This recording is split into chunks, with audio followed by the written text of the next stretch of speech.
welcome to the Faith and Culture to Your Health series. I'm really excited that you're here today. This is going to be a really good conversation with Dr. Avery Jackson.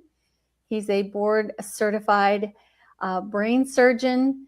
Every time I say that, Dr. Jackson, I think of, what do you want to do when you grow up? I want to be a brain surgeon or a rocket scientist. And it's really a pleasure to know one.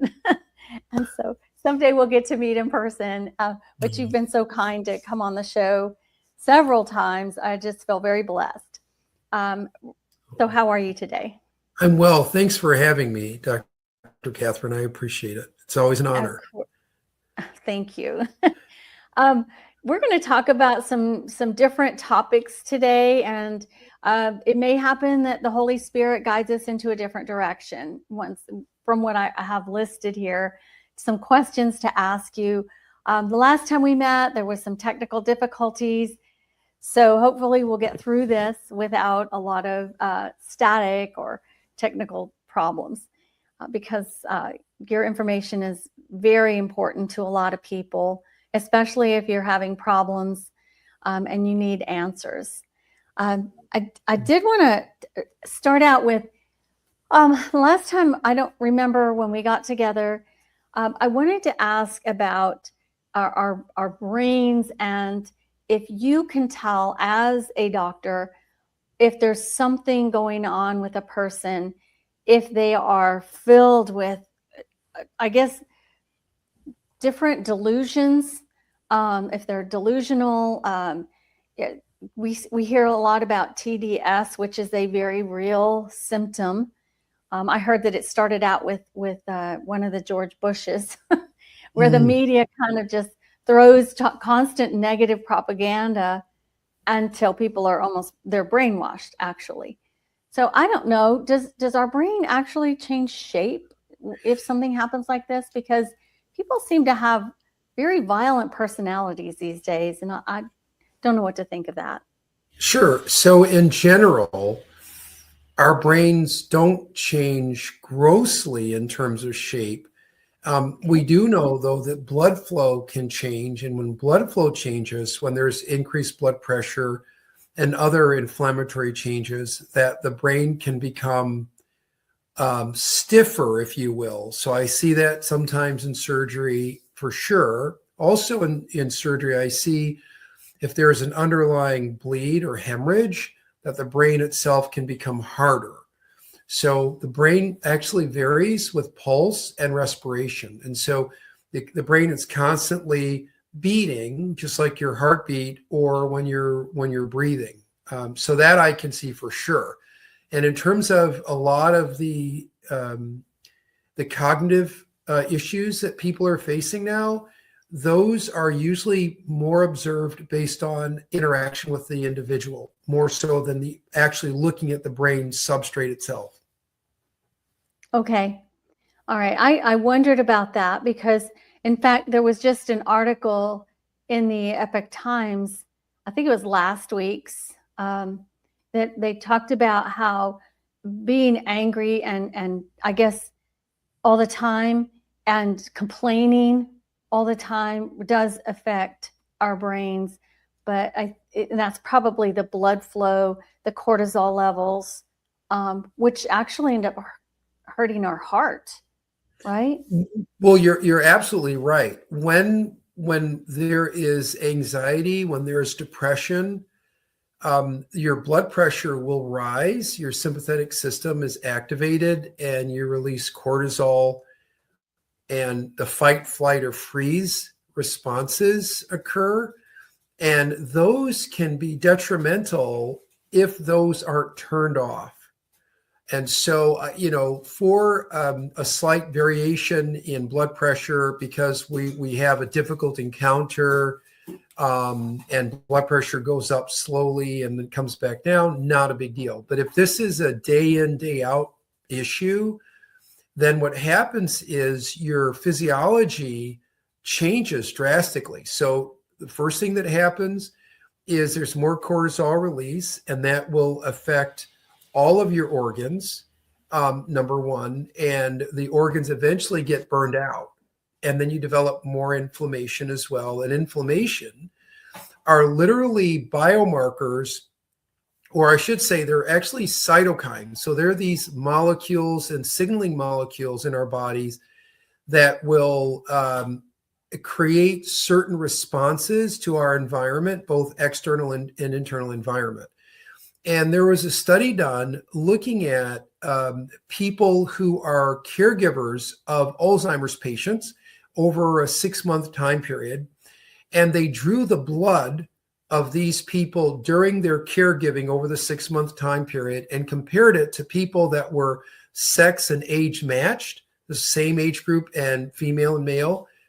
And what they noticed in comparing the group that didn't have the family members that they had to take care of in that way to the ones that did have the family members that had Alzheimer's, they noted an increase, a spike in their inflammatory markers, in their blood markers. And so that reflects directly what they were feeling and experiencing in terms of the stress of dealing with someone who can't even remember who you are, even though you could have been, a wife or a husband or a daughter or a son, for instance. It really shows that the emotional effect is so large that it's borne out in their blood in terms of those markers as an illustration. And so it affects your brain the same way. The neurochemicals are also affected. And so your dopamine levels, your serotonin levels, your feel-good markers or neurotransmitters can also vary based on the amount of stress that you're dealing with. And that's why the Word of God says, laughter is like a medicine. And it's so true, because when you laugh, you can literally break some of those inflammatory streams or those inflammatory markers and chemicals that will come out of anxiety and stressful thoughts and interactions. And so it's a very powerful thing to do. And actually, MD Anderson, which is a major cancer institute in Texas, looked at what happens when people who have chronic diseases like cancer, when they add laughter or laughter classes to the traditional therapies that they were given. And it turns out that the quality of life and length of life is actually improved just when you add laughter. And that laughter can even be a mechanical laughter, believe it or not. You don't even have to necessarily be happy, but if you laugh, it changes everything. And so God, again, medicine is only just discovering what Yahweh has already created in us. And it's fascinating to see the biblical truth and compared to the scientific truth of how we're made and how we function. Wow, that's amazing. Absolutely amazing, because I know that my experience is I've watched someone I love have constant anxiety, and because she was chronically ill, and so it was being caused by whatever chemical reactions were happening in her body due to parasites. And I was always afraid that because there was I knew there was cortisol shooting out constantly. I started reading up on it, and I read that, like you say, things, organs, everything starts to shut down because they give up. It's like they're under constant stress to protect themselves, our organs inside. Is that kind of what you're saying? That's exactly right. And and another piece that's really important is we have natural killer cells in our white blood cells. And natural killer cells are really important because they have two primary functions. One function is they kill viruses and infections. And the other function is they kill and destroy or dismantle precancerous cells. And so when studies have shown that when there's high anxiety or major depression, that the natural killer cells tend to go to sleep and not perform as well. And as a result, the risk of having increased cancer cells around or the risk of having infections go up. And we've seen this in one study, one paper. They looked at natural killer cell function in the face of anxiety, chronic depression, and found that in a specific group, they had more pulmonary infections, lung infections from that. And so in my own work, my wife, Kara Marie Jackson, is a neurosurgery PA. And in one of the hospitals that we were at during COVID, we had a group of doctors, and we were on the research panel, look at the biomarkers of people who were admitted for COVID. And one of the things that we found was that the ones who had a little bit more depression, had other comorbidities, tend to have a change in their natural killer cells that were negative. Also, in the study, we excluded many of the people who were placed on a ventilator because they were really sick. And my observation is that if we would have kept that group in the study, I'm confident that we would have seen a greater history of depression in all, if not most, of those people who were really sick that had to be placed on a ventilator because of what we just said, that their natural killer cells and their ability to fight an infection is muted, and it's not as effective. And those are the people that went on to need assistance with breathing or didn't do well at all in the hospital. Okay. And this is partly or maybe all due to anxiety and depression and what happens. Yeah. Okay. Yes, anxiety and depression in particular. Also, we noted that vitamin D levels are really important. There is another study looking at teenagers to mid-30s who received the COVID shots, and the ones who were most symptomatic, the ones who needed to be admitted into the hospital and had heart issues, they were having these heart attacks with confirmed with the heart markers. Their vitamin D levels were all very low. And that's why I'm a huge fan of something called Cardio Miracle. And so this is just like one serving of it. It's like it comes in these sticks. And the reason is because Cardio Miracle is basically organic fruits and vegetables, and it has a nitric oxide in it. And nitric oxide is a naturally occurring signaling molecule in our bodies. And when we laugh, we secrete nitric oxide from the wall of our arteries and veins. And so the nitric oxide will decrease the inflammation in our bodies and help to dilate the blood vessels, and will help to lower blood pressure, and really affects the entire body, including our brains. So super important. And so, Dr. Catherine, when I talk to people about health, mental health, and physical health, and how there's an intersection, my goal is to try to educate on the simplest ways that could make significant differences in people's lives, both in children and in adults.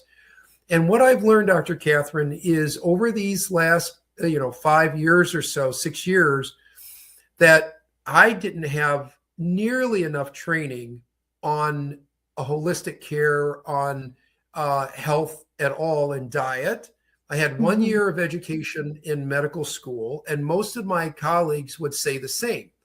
Thank God that RFK Jr. is now beginning to mandate that medical schools and clinicians need up to 60 hours of nutritional training, which I am totally a fan of, because God has made all of these wonderful fruits and vegetables and in our diet that have so much nutritional value that oftentimes, if we're eating well, if we're getting our sleep and our water, that we won't have a lot of chronic diseases. And that's the reason why the Cardio Miracle I'm big on, because it's organic fruits and vegetables with nitric oxide. And so if you look that up at cardiomiracle.com/Dr. Avery, you'll find a lot of research papers on it. But again, it's the reason why I'm mentioning it is because it's something that is affordable.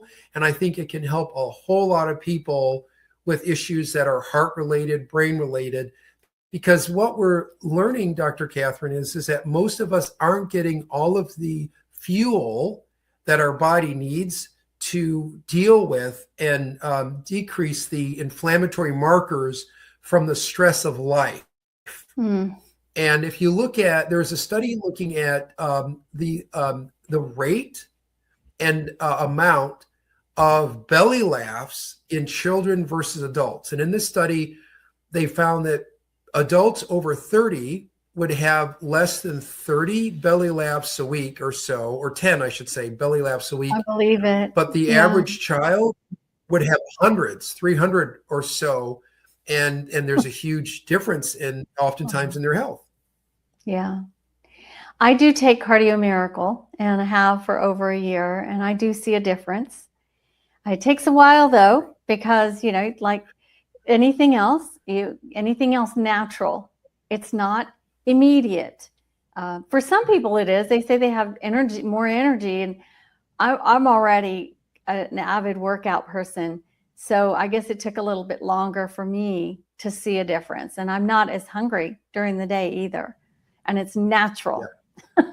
It's not artificial. Yeah. Okay. Well, that's all very important information. So let's see. Yeah, I guess we've kind of covered. I did want to ask you about neurochemical reactions when there's a prolonged or perceived threat. And I guess that would be the cortisol that we talked about. Yeah. And, and were there cortisol, any? And if I could. Yes. I'm sorry, I was going to mention the cortisol. Another one that's important is glutamate. It turns out that glutamic acid is a neurotransmitter that's an excitatory transmitter in our brains. And what we found is that when glutamate goes up, the risk of having an angry brain is higher, the risk of seizures is higher. And one of the ways to deal with that is actually changing your diet. It turns out that if you lower the sugars in your diet, that you can really have some amazing brain health. And we've seen people who even have Parkinson's and Alzheimer's really improve their memory and their overall brain function by changing their diet. And so that diet would be something that's closer to a ketogenic diet where you're cutting out of the carbohydrates. And there was a study done in the UK looking at people who had aggressive early onset dementia and a younger population, believe it or not, that ranged from 40 to 60s. And it turns out that when they had the change in their diet with more ketogenic and less carbohydrates like breads and rices and so forth, that their memories and their brain function overall began to improve. Wow. That's so simple too. We can all cut out a few of those carbs and start to see a difference. And I know there's a lot of people right now who are dealing with others that do have dementia or Alzheimer's and maybe even Parkinson's, which because of the problems we faced with our youngest daughter, I watched that documentary, Under Our Skin, about Lyme disease. And I hope Dr. Judy's not watching because she doesn't like it when I call it Lyme disease. She says it's neuro AIDS is what it is, she says.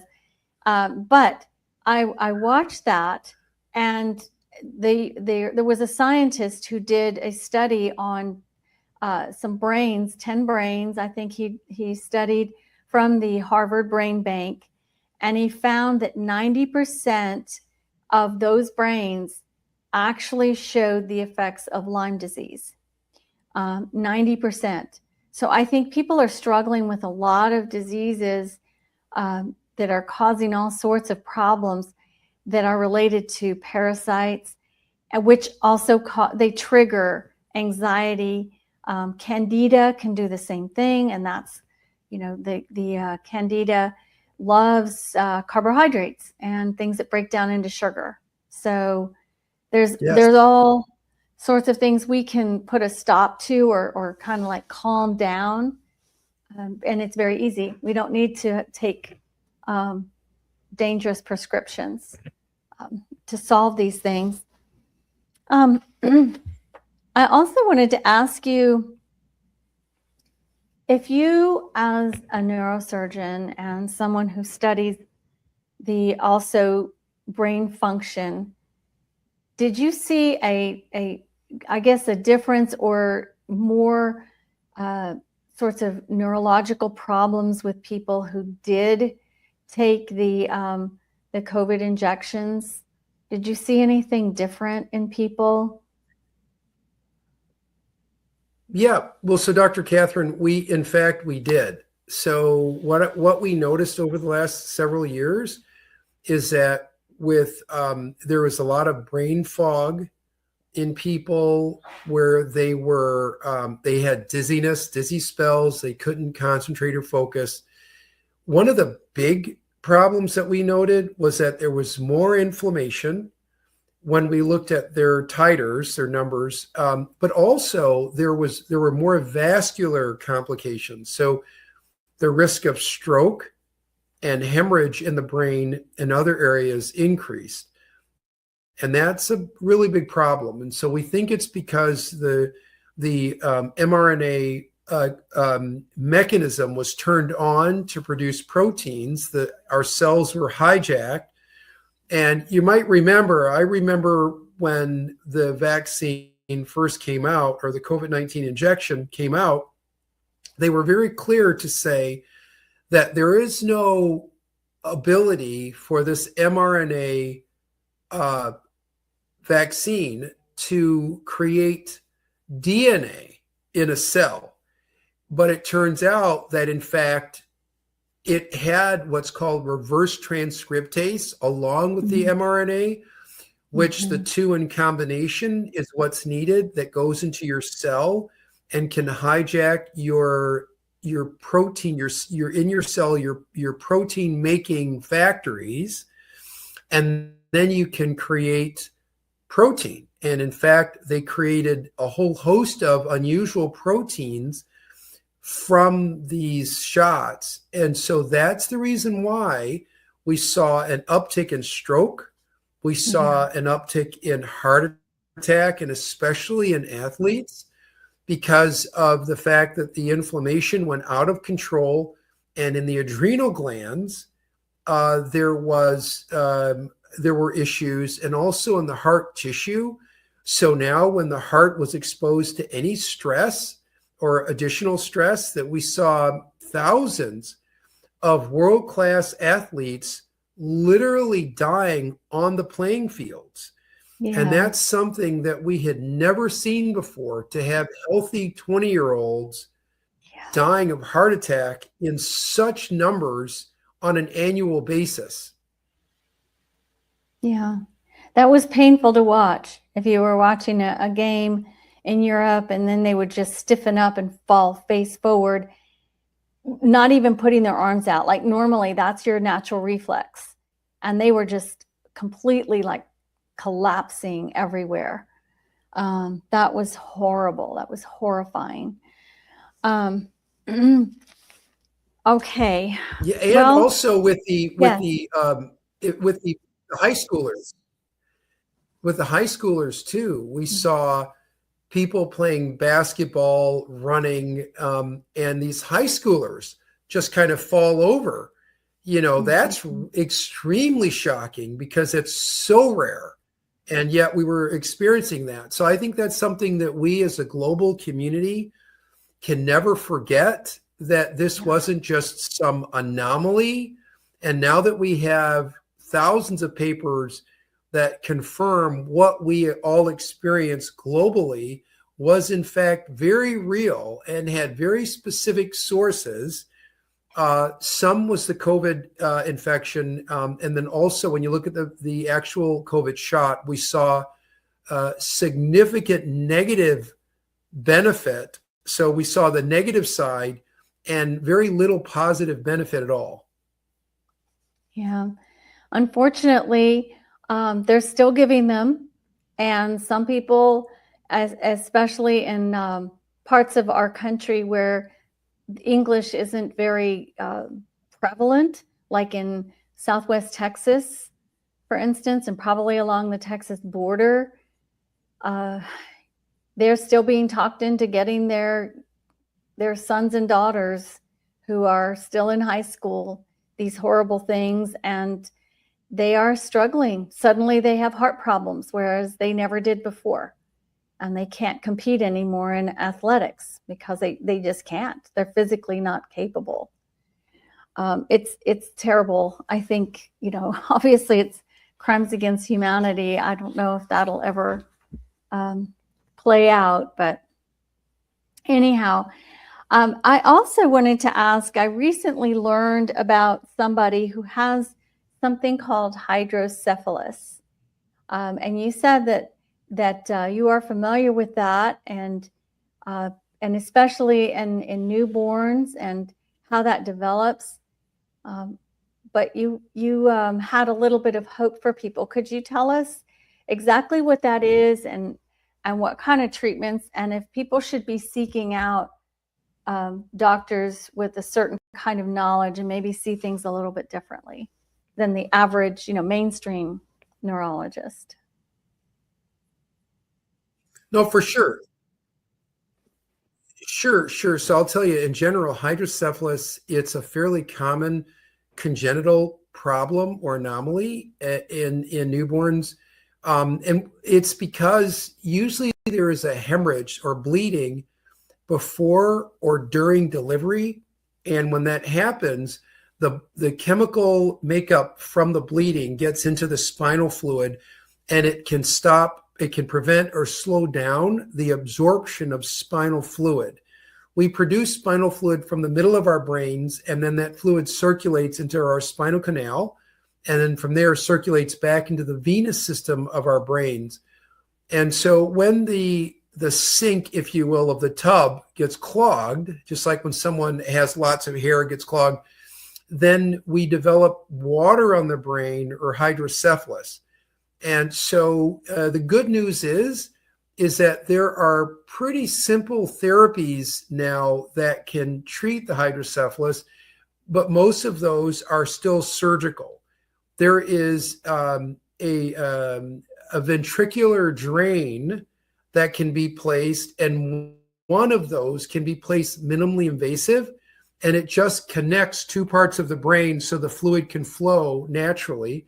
And there's also a procedure where we're using kind of a plastic that goes into the brain, and then it diverts the fluid or shunts the fluid into the belly or abdominal area. So it's a fairly common abnormality, but can be easily treated though.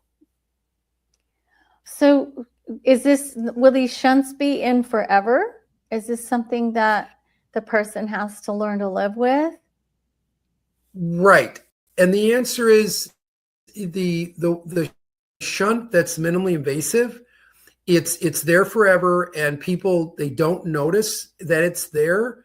The shunts that are not minimally invasive, the one that has material, the plastic one, the actual shunt, those can last for about 10 years, and then sometimes a portion of them have to be replaced. But the procedure is actually fairly simple for most and carries a pretty low risk.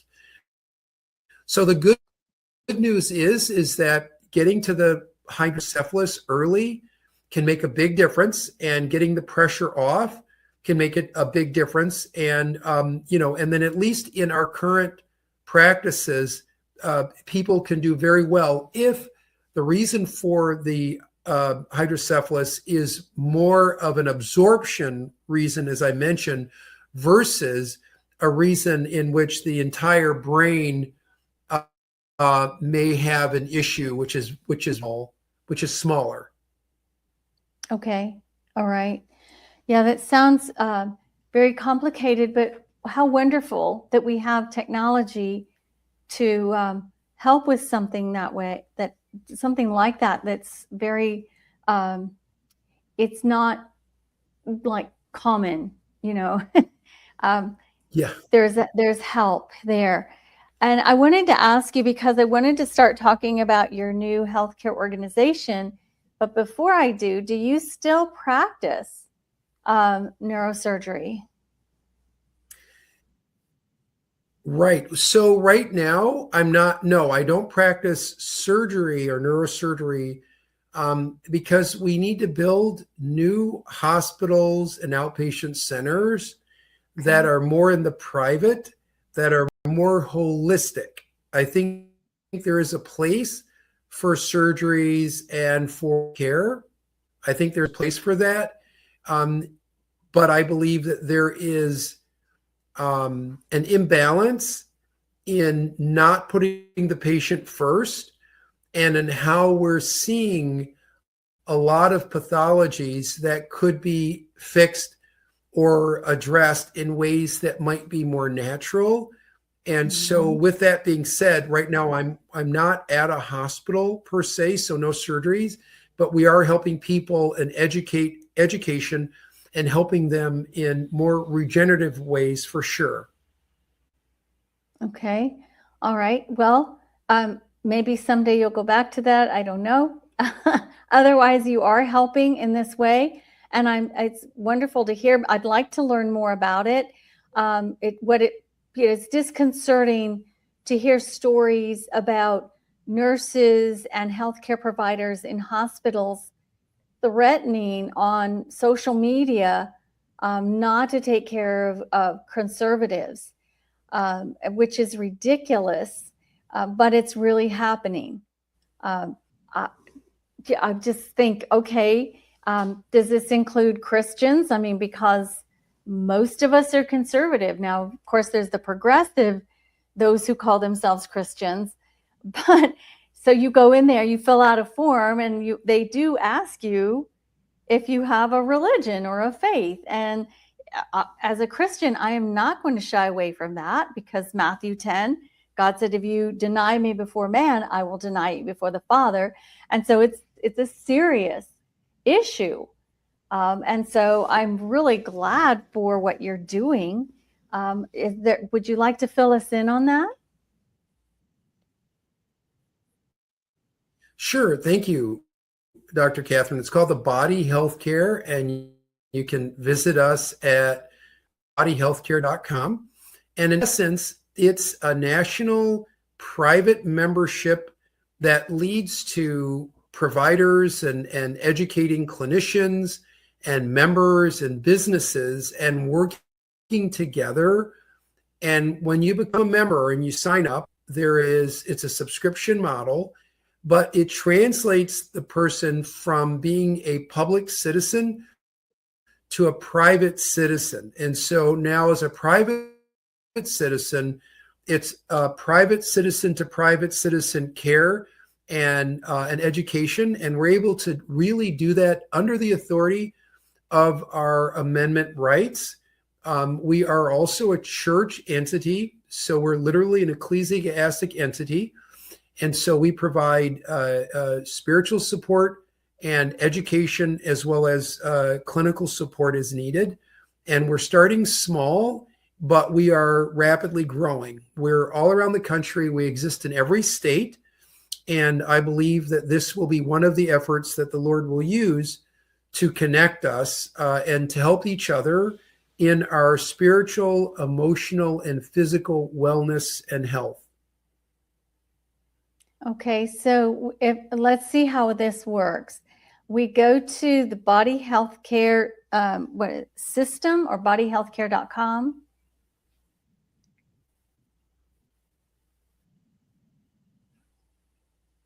Yes, yep. You go to the bodyhealthcare.com, and then you can sign up and become a member, and then you can ask questions, and then we connect you to other members. We can educate you. We can get you to some clinicians that may be in your area as our pool grows, and there's lots of education on a whole host of topics.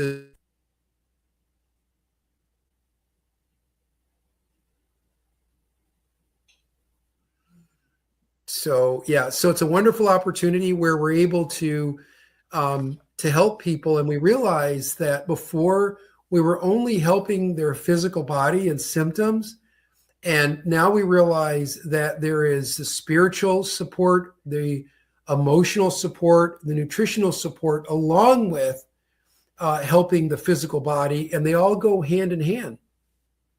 Yeah, it's amazing how they do when we have all three together. And I remember you telling me one of our first interviews a couple years ago, how you would pray with your patients before they would go into surgery, or even in your office as they were getting diagnosed and the decisions were being made. And I thought, wow, that really is important, because it does calm everybody down, handing it over to the Lord and His Spirit, and then moving on from there. That's so important for us.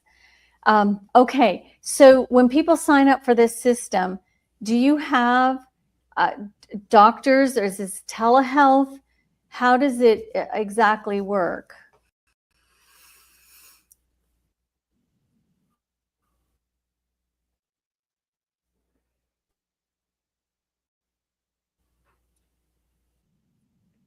I think we have a delay. Yep. When you sign up, you have access to clinicians. Yep. You have the access to clinicians and educators who are certified, and some may be in your area, and others would be more of virtual telehealth. But as we grow, the goal is to create more opportunity to have physical face-to-face interaction. And a lot of that growth, some of the growth will be anticipated to occur this year. Oh, that would be great. So do you have like applications or some portal for doctors and of all types, ranging from psychologists, psychiatrists, neurosurgeons, or just general practitioners, family doctors, to sign up and apply to be a part of this system?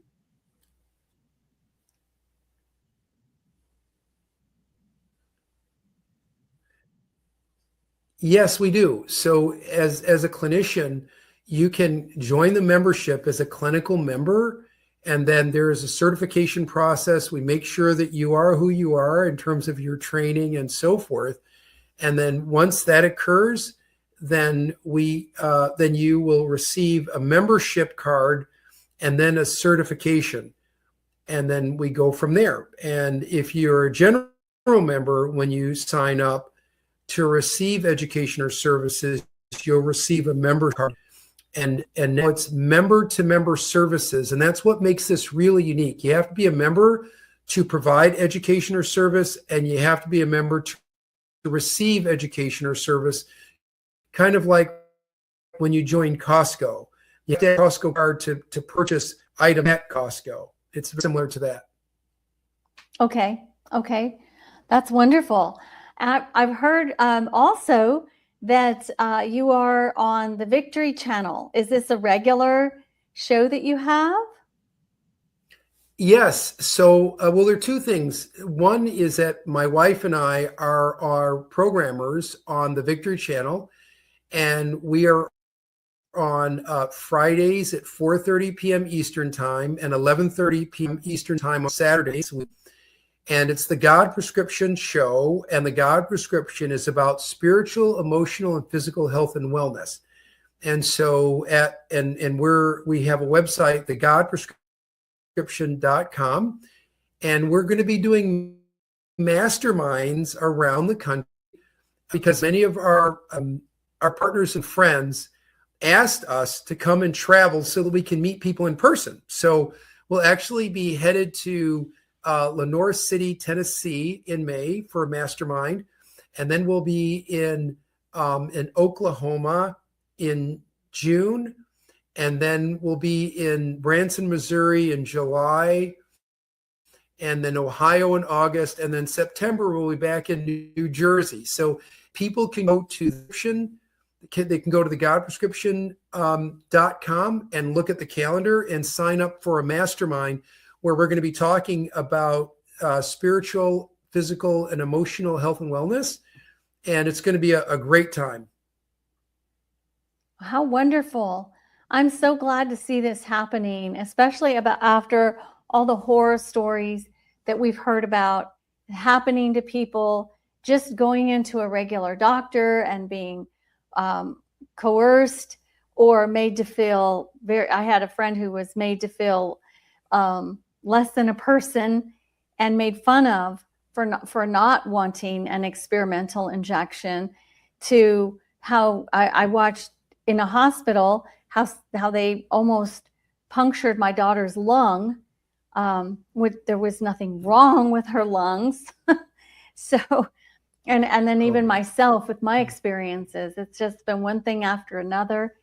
And I think many of us have had our eyes really opened since 2020, and we're far more aware. So this is a good thing, what you're doing. Is there anything else that we might need to know, Dr. Jackson, about what you do or how to get help for certain problems like this, I guess, encephalitis or any other, I guess, neurological disorder? I don't know if you have anything to do with, a lot of people are also having neurological problems with their legs, which is really sad, and they're not being given much hope. I don't know if that's even something you work with. So, and the answer is we do. When you go to thebodyhealthcare.com and you sign up, you can ask for education. You can connect to me and others, and we will do our very best to provide holistic care and therapies and education. And we do that from God's heart. And as we grow, the resources will grow, and there'll be, again, more of us in your specific location, in different locations. So, but yes, we work with all kinds of lots of education and lots of communication and lots of prayer. Yeah, that's good. Well, Dr. Jackson, thank you again for this important information. And many times people just don't know where to get help. They don't know how to get second opinions. And I would highly recommend people getting second and third opinions, especially when it comes to something really serious and life-altering, to get help. Completely agree. Yeah, I completely agree. Wonderful. Well, thank you. And I want you to know that I really appreciate your knowledge and your love of God, and that you put all of this together, because it's rare. But I think more and more that's coming to the surface, and we can only benefit from it. So thank you for what you do. Thank you. It's a pleasure, Dr. Catherine. All right. God bless you. God bless you.